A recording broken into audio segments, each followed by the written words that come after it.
Bismillahirrahmanirrahim. Ce cours est consacré pour les interruptions du microcontrôleur PIC16F877. L'interruption est un mécanisme fondamental de tout processeur, permet de prendre en compte des événements extérieurs prioritaires et de leur associer un traitement spécifique. Un traitement spécifique, c'est un programme d'interruption. À la fin de ce traitement, le microcontrôleur reprend le programme principal à l'endroit où il a quitté. L'une de ces applications, c'est la gestion de sécurité. Par exemple, un arrêt d'urgence nécessite un arrêt ordonné des différents équipements. Le comptage du nombre de pièces en utilisant un capteur qui nous délivre des impulsions, l'actualisation d'une commande, chaque période d'échantillonnage TE. Pour le PIC16F877 possède 15 interruptions. Ces 15 interruptions sont classées en deux catégories, 3 primaires et 12 périphériques. Bon, cette classification de primaire périphérique, elle est faite par microchip selon la gamme du PIC. Par exemple, la gamme de base ne possède que des interruptions primaires. Par contre, la gamme moyenne et la haute gamme possède les deux classes. Pour ce PIC, par exemple, le bit JE, c'est le bit d'activation générale des interruptions. Il faut que ce bit soit A1 pour le traitement de n'importe quelle interruption. Le bit PEI, c'est le bit de validation des interruptions périphériques. Alors, ces 12 interruptions sont validées par deux bits. C'est le bit d'activation générale et le bit de validation des interruptions périphériques. Par contre, les interruptions primaires sont validées qu'avec le bit JE. Chaque interruption, on associe deux bits. Un bit flag, c'est drapeau qui indique au processeur et au programme l'origine de l'interruption, et un bit de validation. Pour cette interruption de fin de conversion analogique numérique, pour que une interruption doit être traitée, il faut le bit E, ADE, il faut que le bit ADE soit A1, le bit PE égale à 1 et le bit JE égale à 1, et un bit flag qui se positionne à 1 à la fin de la conversion. On voit bien là que chaque interruption, on associe deux bits. Un bit qui se termine par F, c'est flag, drapeau, et un bit E, c'est le bit de validation. Une petite remarque, c'est que pour le 16F877, il possède 15 interruptions. Cette dernière interruption, on ne trouve pas dans la version PIC16F877. Elle est présente uniquement dans la version A. Pour le déroulement d'une interruption avec sauvegarde de l'environnement, exemple, un programme en exécution, l'instruction 1, l'instruction 2, l'instruction 3, avant l'exécution de l'instruction K, exemple, déclenchement d'une interruption.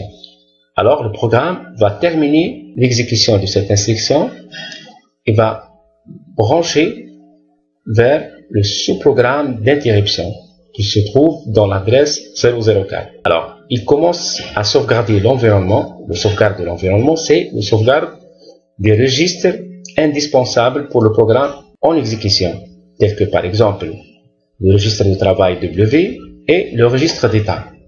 Après le sauvegarde, c'est le traitement de l'interruption.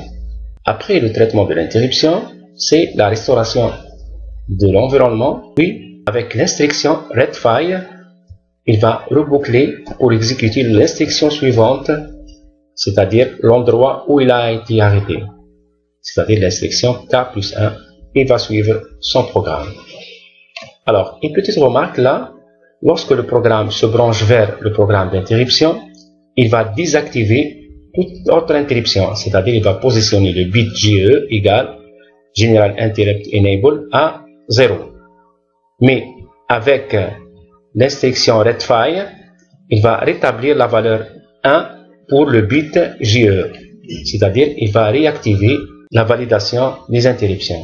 le programme proposé par Microchip pour sauvegarder le contexte du programme avant l'interruption et de le restaurer après le traitement d'interruption est le suivant. C'est le sauvegarde de W, registre d'état et PCLAT. Ce programme utilise l'instruction SWAPF. La particularité de cette instruction, c'est qu'elle n'affecte pas les bits d'état, c'est-à-dire elle n'affecte pas l'ancienne valeur du registre d'état, tout simplement. Le premier exemple, c'est l'utilisation de l'interruption RB0int, par exemple, pour changer l'état d'une LED. Alors, l'appui sur le bouton poussoir génère un front descendant sur l'entrée RB0int. Alors, cette entrée, le programme d'interruption va inverser l'état de la LED. L'interruption RB0int, c'est une interruption primaire. Alors, le bit JE doit être à 1. Le bit INT-E, c'est le bit de validation de l'interruption INT doit être à 1. Et le bit drapeau, c'est le bit INT-F, tout simplement, qu'on doit le lire pour vérifier, c'est-à-dire l'interruption qui a été déclenchée. Le programme commence par la sauvegarde de l'environnement, c'est-à-dire du W et du registre d'état, un test du drapeau de l'interruption, RB0int. S'il y a un, alors je dois inverser l'état de la LED, puis je dois effacer le drapeau, le bit drapeau. Je restaure W et le registre d'état, puis fin d'interruption. Si le bit flag est différent de 1, alors je restaure l'environnement, puis fin d'interruption. Le programme MPLAB est le suivant. Il est composé d'un programme principal, c'est juste deux instructions nombres dans une boucle, un programme d'interruption qui commence à l'adresse 004. Après une sauvegarde de l'environnement, je dois faire appel au programme d'interruption pour l'inversion de la LED.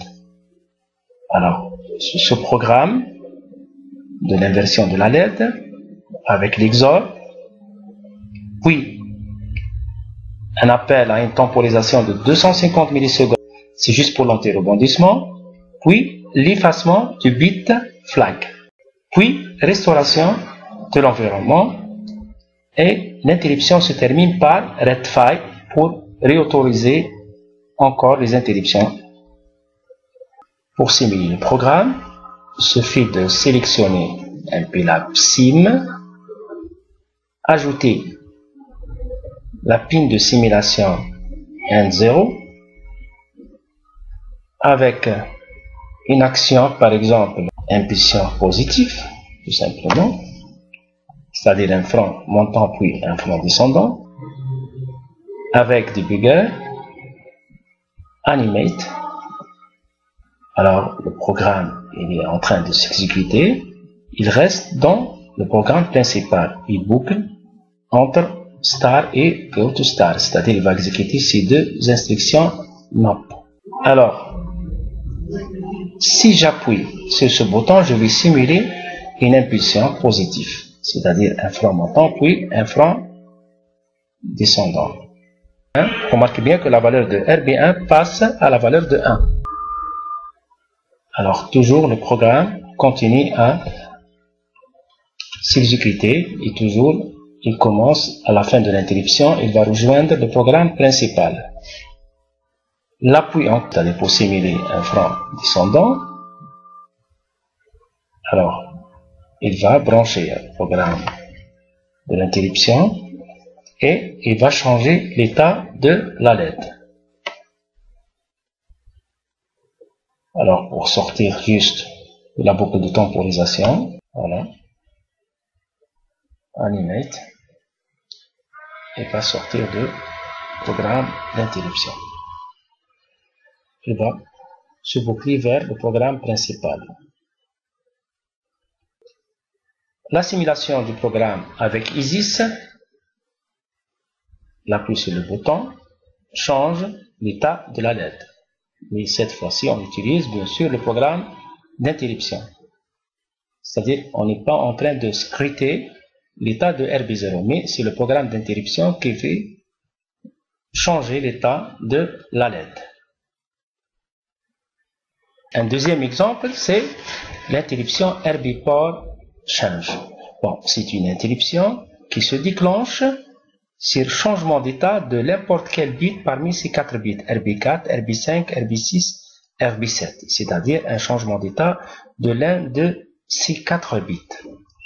Le programme de cet exemple, c'est le changement de l'état de la LED sur changement de n'importe quelle entrée RB4, RB5, RB6 ou RB7.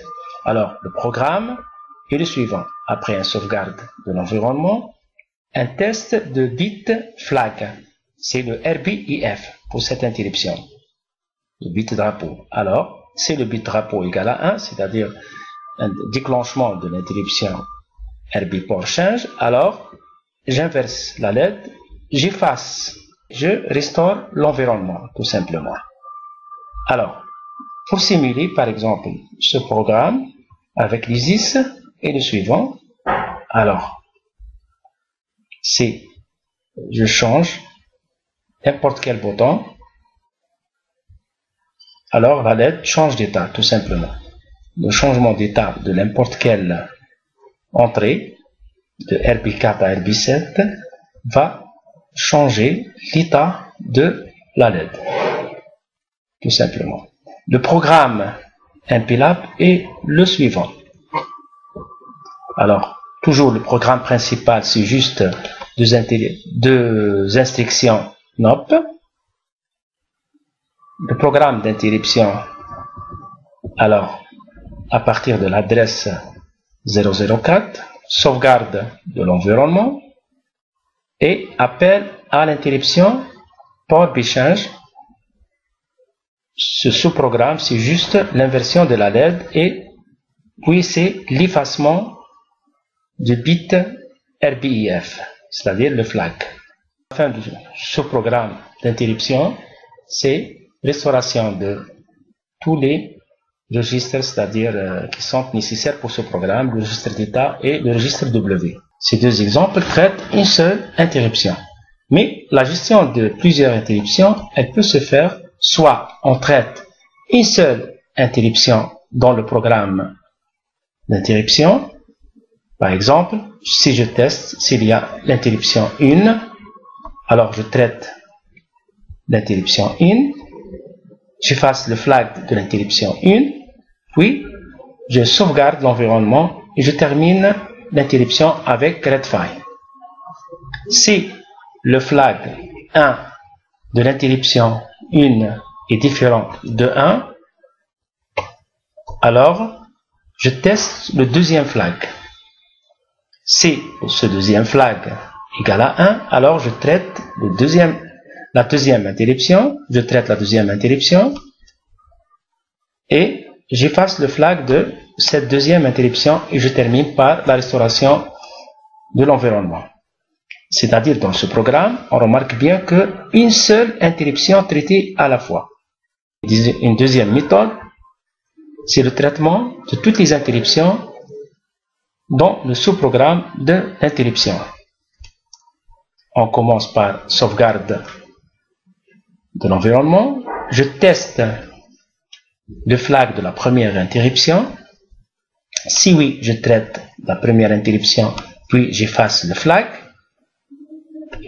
Puis, je boucle vers le test du flag de la deuxième interruption. Si ce flag égale à 1, alors je traite cette deuxième interruption, puis j'efface le flag de cette deuxième interruption et je restaure. C'est-à-dire, dans ce programme, on remarque bien que je traite deux interruptions, mais je donne la priorité pour l'interruption 1, tout simplement. Ce troisième exemple utilise deux interruptions, l'interruption RB0 et l'interruption RB port change. Dans cet exemple, on va utiliser la première interruption, c'est-à-dire un frein descendant sur RB0 pour allumer la LED et un changement d'état sur 4 entrées de RB4 à RB7, il va l'éteindre, c'est-à-dire allumer et éteindre. la LED. Si on veut simuler ce programme, voilà. Alors, je commence, par exemple, un franc descendant. Il allume la LED. Le franc montant n'a pas d'effet. Le changement d'état de RB4 à RB7 va l'éteindre. Alors, j'allume et j'éteins. L'organigramme de ce programme est le suivant. Alors, après une sauvegarde W et status, alors je teste le flag de RB0. Alors, si oui, alors j'allume la LED, c'est-à-dire un franc descendant sur RB0, il allume la LED. Puis, j'efface le drapeau de cette interruption et je restaure l'environnement. Sinon, c'est-à-dire si le flag int_f est différent de 1, je teste le deuxième flag, c'est RBF, c'est-à-dire le flag de RBPort change interrupt.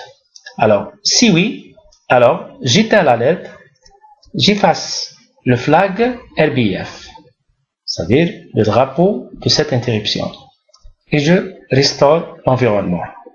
Fin d'interruption. Le programme en assembleur est le suivant. Alors, le programme principal, toujours, c'est un simple programme de boucle de 2 interruptions NOP. Le programme d'interruption commence à l'adresse 004. Sauvegarde de l'environnement. Test du flag de l'interruption RB0. S'il est à 1, alors appelle ce programme inter RB0. Sinon, je teste le deuxième flag de RBPort change pour faire appel au sous-programme de RBPort change. Pour le programme de enter B0, interrupt RB0, c'est enter RB0, banque 0, alors j'allume la LED par BSF port B1, temporisation, puis j'efface le flag de drapeau de cette interruption. Pour l'interruption port B change, c'est éteindre la LED. Appel à une temporisation pour l'anti-rebondissement, puis l'effacement du flag. Avant retfile, c'est restauration de l'environnement. Ce programme, c'est-à-dire, on fait la gestion de 2 interruptions, mais une seule interruption traitée à la fois. Des registres associés pour les interruptions, on commence par le registre d'options. C'est interrupt edge select, c'est pour la sélection du franc, soit franc montant ou franc descendant de l'interruption RB0 int. C'est-à-dire, soit je configure l'interruption RB0 par un franc montant, par 1 sur la ligne RB0, ou un franc descendant sur la ligne RB0. Le bit T0 CS, c'est Timer Clock Source Select Bit.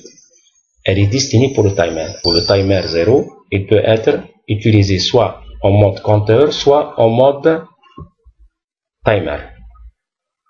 Le T0SE, Source Edge Select, elle est utilisée pour incrémenter, soit pour la transition RA4, c'est-à-dire franc montant sur RA4 ou franc descendant sur RA4. End registre, c'est le registre de configuration des interruptions. Le bit JE, c'est le bit 7 de ce registre, c'est Global Interrupting Enable. C'est pour activer toutes les interruptions. 0 pour désactiver toutes les interruptions. Le PE, c'est le bit d'activation des interruptions périphériques. On remarque bien que ce registre contient 3 flags et 3 bits d'activation. Par exemple, int_f et int_e.